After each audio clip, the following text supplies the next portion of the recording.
আমি শিবপুরপাড়া সার্বিক গ্রাম উন্নয়ন সমিতির সভাপতি। আমাদের সমিতিটা শুরু হয়েছে স্যার কোভিডের একটু আগে 2019 সালে। এই সমিতি হওয়ার পরে হচ্ছে আমাদের অনেকগুলো সুবিধাটা বলবো, কেননা আমরা এর আগে ওই যে মহাজনদের কাছ থেকে ঋণ নিতাম।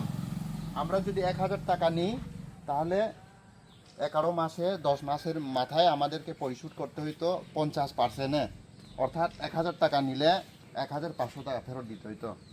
সবচেয়ে বড় সুবিধা হচ্ছে এইটা যে আমাদের ঋণের সুদের হারটা খুবই কম, মানে নাই বলেও চলে।